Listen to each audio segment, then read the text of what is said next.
വാർത്തയിലേക്കാണ്. കഴിഞ്ഞ 2.5 മാസമായി Qatif central ഹോസ്പിറ്റലിൽ വെന്റിലേറ്ററിൽ കഴിഞ്ഞിരുന്ന എറണാകുളം മൂവാറ്റുപുഴ സ്വദേശി റംസാലിനെ ഏറെ പ്രതിസന്ധികൾക്കൊടുവിൽ വിദഗ്ധ ചികിത്സയ്ക്കായി നാട്ടിലെത്തിച്ചു.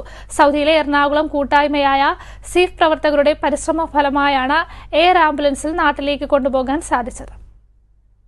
റംസാലിന്റെ ദുരിതാവസ്ഥ അറിഞ്ഞ ദമാമിലെ സാമൂഹ്യ പ്രവർത്തക മഞ്ജുമണിക്കുട്ടൻ ഈ വിവരം ഇന്ത്യൻ എംബസി അംബാസഡറെ അറിയിക്കുകയും എംബസി റംസാലിനെ നാട്ടിലെത്തിക്കുവാൻ വേണ്ട സഹായങ്ങൾ ചെയ്യുകയുമായിരുന്നു. ഇന്ത്യൻ എംബസിയുമായും എയർ ഇന്ത്യയുമായും റംസാലിന്റെ നാട്ടുകാരനും Idukki MP advocate Dean Kuriakose Indian എംബസിയുമായും എയർ ഇന്ത്യയുമായും നടത്തിയ നിരന്തരമായ ഇടപെടലുകളും റംസാലിനെ നാട്ടിലേക്ക് കൊണ്ടുപോകുവാൻ സഹായകരമായി. നോർക്ക റൂട്ട്സ് സൌജന്യമായി നൽകിയ ആംബുലൻസിലാണ് കൊച്ചി വിമാനത്താവളത്തിൽ നിന്നും ചികിത്സയ്ക്കായി എറണാകുളം മെഡിക്കൽ ട്രസ്റ്റ് ഹോസ്പിറ്റലിൽ എത്തിച്ചത്.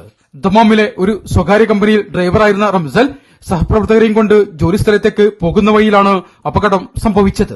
2 മാസത്തെ ചികിത്സയ്ക്കിടെ ബോധം തിരിച്ചു കിട്ടിയെങ്കിലും വെന്റിലേറ്ററിന്റെയും മറ്റു ഉപകരണങ്ങളുടെയും സഹായത്തോടെയായിരുന്നു ജീവൻ നിലനിർത്തിയത്. അപകട വാർത്ത അറിഞ്ഞയുടൻ സൌദി എറണാകുളം കൂട്ടായ്മയായ സീഫ് സഹായിക്കാൻ മുന്നോട്ട് വന്നിരുന്നു. കേന്ദ്ര സിവിൽ ഏവിയേഷൻ വകുപ്പിനും ഇന്ത്യൻ എംബസിക്കും എയർ ഇന്ത്യക്കും സൌജന്യ ചികിത്സ നൽകിയ ഖത്തീഫ് സെൻട്രൽ ഹോസ്പിറ്റലിനും നോർക്ക റൂട്ട്സിനും ആശയ മൂവാറ്റുപുഴ പെരുമ്പാവൂർ പ്രവാസി അസോസിയേഷൻ തുടങ്ങിയ സംഘടനകൾക്കും റംസാലിന്റെ കുടുംബവും സീഫ് ഭാരവാഹികളും നന്ദി അറിയിച്ചു.